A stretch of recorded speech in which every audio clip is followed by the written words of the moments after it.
ఇక ఆర్కేకు ఒకటి గుర్తొచ్చిందా ఇప్పుడు మళ్ళా భయం నీడాలో మీడియా అసలు ఈయన రాసిండు కదా, ఈయన రాసిండు కాబట్టి ఈయన కూడా తెలుసుకోవాల్సినటువంటి అవసరం ఉంటుంది. అది అది ఒకేలో అటు చూపెడితే నాలుగేళ్ళు నీ వైపే చూపెడతాయి ఈ వార్త అంతా కూడా. ఎందుకంటే మీరు జోకేంత జోక్కోవాలి తప్పించి అధికంగా ఏమైనా కొంచెం అటు ఇటు ఇట్లా ఏమైనా అయితే ఇట్లా మళ్ళీ సమానంగా చేసేటువంటి ప్రయత్నం చేస్తే ఈపులు పలుగుతాయి, అక్కడ వరకు వస్తాయి. ఎందుకంటే అక్కడ చూసినాం కదా, మనం ఢిల్లీలో చూసినాం కదా, రేపు ఇక్కడ ఈ తెలంగాణ కూడా వచ్చేది కూడా అదే. ఈ ఉన్నాయి కదా ఈ ఈ మీడియాలు, ఈ వ్యవహారం, ఈ సాటిలైటు జోకి అటువంటి మీడియాలు ఉన్నాయి కదా, వీళ్ళకు కూడా ఇప్పుడు పలిగేటువంటి కాడికి వస్తుంది. రేపు ఎవరున్నప్పుడు కూడా రేపు యూట్యూబ్ వాళ్ళు ఉన్నా లేకపోతే మేమున్నా ఇంకెవరున్నా కానీ జరిగేది అదే. ఎందుకు జరుగుతుందని ఈ జోకి అటువంటి కార్యక్రమాలు చేసినట్టయితుంటే ఒక్కరోజు కోసమో లేకపోయినట్టయితుంటే పైసల కోసం చేసేటువంటి ఒక తాత్కాలికమైందే. రేపు భవిష్యత్తులో ఎవరైనా కానీ విశ్వసించాలన్నట్టయితుంటే ఈ జోకుడు కార్యక్రమాన్ని చేసుకున్నట్టయితుంటే మీకు ఇబ్బందులు తలెత్తేటువంటి అవకాశం ఉంటుంది. భయం నీడలో మీడియా ప్రతిపక్షాలను ముప్పు తిప్పలు పెడుతూ ప్రశ్నించే గొంతుకులను కట్టడి చేయగలిగిన ప్రధాని మోదీ ఇప్పుడు ఒక మెట్టు దిగడానికి కారణం ఏమిటి? దేశాన్ని సుదీర్ఘకాలం పాలించిన కాంగ్రెస్ పార్టీ ప్రధాన ప్రతిపక్షంగా కుదురుకుపోవడం ఏంటి? నిన్నటి వరకు ప్రజలను పెద్దగా పరిచయం లేని అభిజిత్ దీప్కే అనే యువకుడు కాక్రోచ్ జనతా పార్టీని ప్రకటించడం ఏమిటి? వేల మంది యువతీ యువకులకు బొద్దింకలుగా మారి ఢిల్లీని చుట్టుముట్టడం ఏమిటి అని ప్రశ్నించుకుంటే ప్రజల్లో ఏ స్థాయిలో అసహనం కూడగట్టుకుంటుందో అర్థమవుతుంది. ఇప్పుడు మరి దీనిపైన ఇంత రాసినావు కదా, ఇట్లా రాసినావు కదా, ఈ ఉద్యమంలో చంద్రబాబు నాయుడు ఎందుకు పాల్గొనలేదు? పవన్ కళ్యాణ్ ఎందుకు పాల్గొనలేదు? వాళ్ళు కూడా ఉండాలి కదా సార్. బీజేపీ తోటి భాగస్వాములు అయిపోయింది కాబట్టి ఆ పార్టీతో ఉంటే మాత్రం నిరుద్యోగులు ఎటుపోయినా పర్వాలేదు అన్నాడు. అంటే వాళ్ళ రాజకీయ ప్రయోజనాల కోసం ఇది. మరి ఆ వార్తను ఆర్కే ఎందుకు తీసుకురాలేదు బయటికి?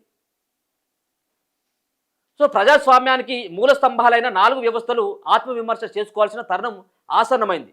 శాసన కార్యనిర్వహణ వ్యవస్థలపై ప్రజలు ఇదివరకే విశ్వాసం కోల్పోగా ఇప్పుడు న్యాయ వ్యవస్థ, మీడియాపై కూడా విశ్వాసం కోల్పోతున్నారు.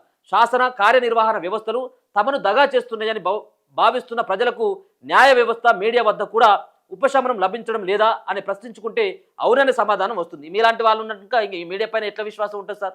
ఒక వార్త రాస్తవి, ఇగో ఇక్కడ ఉన్నటువంటి పలానా సంబంధించినటువంటి ఒక సంస్థ 10 ఎకరాల భూ కబ్జాని రాత్తివి, బాధితులు ఎవరైనా వచ్చినాక నీ దగ్గర నీకు వచ్చి ఇన్ఫర్మేషన్ ఇచ్చినట్టయితే బాధితుల ఫోటోలు ఇచ్చి ఒక 2 రోజులు ఈ వార్త తిప్పితే 3వ రోజు నుంచి కనుమరుగైపోయాయి.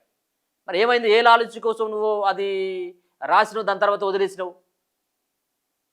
కాబట్టి మీడియా పైన విశ్వాసం ఇట్లనే పోతుంది. దానికి కంటిన్యూషన్ లేకుండా బాధితులకు న్యాయం జరగకుంటే ఈ వ్యవహారం అవుతుంది కదా. సో మీడియా సంస్థలు భయం నీడలో పనిచేస్తున్నాయి.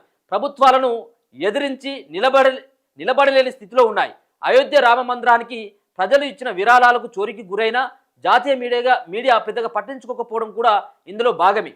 మీడియా సంస్థలపై ఒత్తిడి తెచ్చి సమస్యల్ని కప్పిపెడితే అవి ముగిసిపోవని లోపల రగులుతూ ఉంటాయని ప్రభుత్వాలు గ్రహించాలి. సోషల్ మీడియా ఇంతలా విస్తరించిన ఈ కాలంలో ఏ విషయాన్ని దాచపెట్టలేమని ప్రభుత్వాలు, ప్రధాన మీడియా సంస్థలు గ్రహించాలి. ప్రజాస్వామ్య వ్యవస్థలో ప్రజలను, ప్రత్యర్థులను భయపెడుతూ ఎంతో కాలం మనుగడ సాధించలేమని పాలకులు గుర్తించాలి. ఇక అధికారానికి న్యాయ వ్యవస్థ లొంగిపోయిందన్న అభిప్రాయం ప్రజల్లో బలంగా ఉంది. ఈ నేపథ్యంలో అత్యున్నత న్యాయస్థానం తాజాగా చేసిన వ్యాఖ్యలు పుండు మీద కారం చల్లినట్టుగా ఉన్నాయి. యువతను బొద్దింకలతో పోల్చడంపై విమర్శలు చెలరేగినా సంయమనం పాటించకుండా జంతర్ మంతర్ వద్ద పోలీసులు లాఠీచార్జీ దెబ్బలను వీక్షించాలన్న పిటిషనర్ వినతిపై స్పందిస్తూ తమకు అంత సమయం లేదని సుప్రీంకోర్టు వ్యాఖ్యానించింది. నేటి తరానికి ఓపిక తక్కువ అని రెచ్చగొట్టే విధంగా సుప్రీం తాజాగా మరో వ్యాఖ్య కూడా చేసింది. సో చేసినటువంటి వ్యాఖ్యలతోటే ఇదంతా అయింది. మిగతా వ్యవస్థలపై విశ్వాసం కోల్పోయినట్టుగానే ప్రజలు ఇప్పుడు మీడియాపై కూడా నమ్మకం కోల్పోతున్నారు. జంతర్ మంతర్ వద్ద సన్నివేశాలే ఇందుకు నిదర్శనం. జాతీయ మీడియాని మనం పిలిపించుకునే హిందీ, ఇంగ్లీష్ వార్తా ఛానళ్ల ప్రతినిధులను ఆందోళనకారులు ఎద్దేవా చేశారు. గోధి మీడియా గోబ్యాక్ అని నినాదాలు చేశారు. ఈ విషయంలో ప్రధాన బాధ్యత మీడియాదే. ప్రభుత్వాలకు భయపడి ప్రధాన సమస్యలను ప్రధాన మీడియా తొక్కిపెడుతుంది అన్న భావన ఇప్పుడు ప్రజల్లో ఇప్పుడు ప్రధాన మీడియా లేదు, లేకపోయినట్లయితే ఇంకేదో మీడియా లేదు. ఇప్పుడు ఉన్నదంతా కూడా సోషల్ మీడియానే. చేతిలో సెల్ ఫోన్ ఉన్నదా కథమే అవుట్. నీ టీవీ పెట్టుకుని ఎవరైనా చూస్తున్నాడా? నీ పేపర్ ఎవరైనా చదువుతున్నాడా? ఏది లేదు, చాలా తక్కువ అయిపోయింది. జస్ట్ ఒక 10% ఉండొచ్చేమో అంతా కూడా. మొత్తం అంతా కూడా సోషల్ మీడియా అరచేతిలో ఫోన్ ఉన్నదంటే దాంట్లోనే నిమగ్నం అయిపోతాను, దాంట్లోనే తెలుసుకుంటా ఉన్నాడు. రేపు భవిష్యత్తు ప్రశ్నార్థకమే. మీడియాకు ఏమైంది? ఇప్పుడు ప్రజాస్వామ్యంలో 4వ స్తంభమైన మీడియా విషయానికి వద్దాం. మిగతా వ్యవస్థలపై విశ్వాసం కోల్పోయినట్టుగానే ప్రజలు ఇప్పుడు మీడియాపై కూడా నమ్మకం కోల్పోతున్నారు. ఢిల్లీ జంతర్ మంతర్ వద్ద చోటు చేసుకున్న సన్నివేశాలు ఇందుకు నిదర్శనం. జాతీయ మీడియాని మనం పిలుచుకున్నటువంటి ఈ మీడియా పైన ఏ విధమైనటువంటి దాడి జరిగిందో మనం అందరికీ కూడా తెలుసు. బీజేపీ మద్దతుదారులు ఇది దీక్ష చేస్తున్న వాళ్ళు పోలీసులపై దౌర్జన్యానికి పాల్పడినట్టుగా బీజేపీ మద్దతుదారులు వీడియోలను సోషల్ మీడియాలో పెట్టగా ఆందోళనకారులపై పోలీసులు అమానుషంగా దాడి చేసినట్టుగా కాక్రోచ్ జనతా పార్టీ మద్దతుదారులు అనేక వీడియోలను చూపిస్తున్నారు. దీంతో తప్పు ఎవరి వైపు ఉందో తెలుసుకోలేని పరిస్థితి ఉన్నది.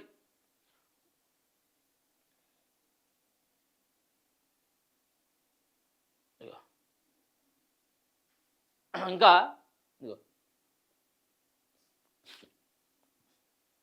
ఇక్కడ అన్నా హజారే ప్రారంభించిన అవినీతి వ్యతిరేక ఉద్యమం తెరమరుగైనట్టుగానే ఇప్పుడు కాక్రోచ్ జనతా పార్టీ చేపట్టిన ఉద్యమం కూడా మటుమాయం కావచ్చు. అయితే ప్రజల్లో ముఖ్యంగా యువతలో పెరిగిపోతున్న నిరాశ నిస్పృహలు అలాగే మిగిలి ఉంటాయి. ఫలితంగా కొత్త సంస్థలు పార్టీలు ఆవిర్భవించవచ్చు, ఎవరెవరు నాయకులుగా ఎదగవచ్చు. నాడు అన్నా హజారే చేపట్టిన ఉద్యమం వల్లనే అరవింద్ కేజ్రీవాల్ నాయకుడిగా ఎదిగారు, ఆమ్ ఆద్మీ పార్టీ ఆవిర్భవించింది. అయితే అదే కేజ్రీవాల్ ఢిల్లీ ముఖ్యమంత్రిగా ఉన్నప్పుడు మద్యం కొనుగోలులో అవినీతికి పాల్పడ్డారన్న ఆరోపణలపై జైలుకు కూడా వెళ్లారు.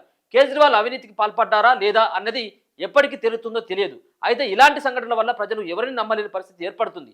ఈ పరిస్థితుల్లో ప్రజలకు మిగిలిన ఏకైక ఆశాదీపం న్యాయ వ్యవస్థ మాత్రమే. ఇప్పుడు ఆ న్యాయ వ్యవస్థ కూడా అసందర్భ ప్రేలాపాలనతో ప్రజలు తనపై పెట్టుకున్న నమ్మకాన్ని వమ్ము చేసుకుంటుంది అనేది ఆయనే చెప్పదలుచుకున్నాడు ఇక్కడ ఉన్నటువంటి ఆర్కే. కాబట్టి రేపు భవిష్యత్తులో ఏ మీడియా అయినా ఎవరు జోకాలన్నా ఇంకేది చేయాలన్నా రేపు కాస్త ఆచితూచి అడిగాల్సినటువంటి అవసరం ఉంది. ఇప్పుడు ఏమున్నదబ్బా, పార్టీలకు ఒక మీడియా అయిపోయింది, ఒకటి కాదు 10 అయిపోయినాయి. ఇప్పుడు నడతలేవా? ఇప్పుడు ఈ తెలంగాణలో ఉన్నటువంటి మీడియాలంతా ఇప్పుడు ఇదే ఆంధ్రజ్యోతిని చూసుకుందాం. ఆంధ్రజ్యోతి దేనికి భజన చేస్తుంది మనకు అందరికి కూడా తెలుసు. టీడీపీకి భజన చేసేటువంటి ఛానలు, టీడీపీకి భజన చేసేటువంటి మీడియా. అది టీడీపీకి భజన చేస్తుంది కాబట్టి టీడీపీ బీజేపీలో భాగస్వామ్యం ఉంది కాబట్టి అదే మీడియా. దాని తర్వాత ఎన్టీవీ, దాని తర్వాత టీవీ5 మన అందరికీ తెలుసు ఏంటిదో, ఎవరికి భజన చేస్తుందో. దాని తర్వాత ఉన్నటువంటి టీ న్యూస్ ఇక్కడ టీఆర్ఎస్కి అంటే బీఆర్ఎస్కి, బిగ్ టీ ఉన్నది అది కాంగ్రెస్కి. ఇట్లా ఒక్కొక్క ఛానల్కి ఆల్రెడీ వాళ్ళు కొలాబరేట్ అయి ఉన్నారు. ఇక అన్నప్పుడు ఇక ప్రజా సమస్యలు ఎందుకు వస్తాయి?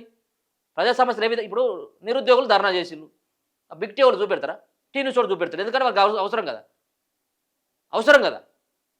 గవర్నమెంట్ ప్రతిపక్షంలో ఉన్నది కాబట్టి గవర్నమెంట్ పైన వ్యతిరేకంగా ఉన్నటువంటి కార్యక్రమాలకు వీలిపోతాడు, వాళ్ళకు వ్యతిరేకంగా ఉన్న కాడికి వీలిపోతాడు, అంతే. సో ఇది జరుగుతున్నటువంటి తీరు. రేపు భవిష్యత్తులో ఇది తెలంగాణకి మీరు ఏం తొందరపడకుర్రి, తెలంగాణకి అతి తొందరలో అతి కొద్ది కాలంలోనే ఢిల్లీలో ఏ విధంగానైతే మీడియా పైన అటాక్ అయిందో ఇక్కడ కూడా ఆ రకమైనటువంటి అటాకే జరిగేటువంటి అవకాశం 100% ఉన్నది. 1%, 10% కాదు, 100%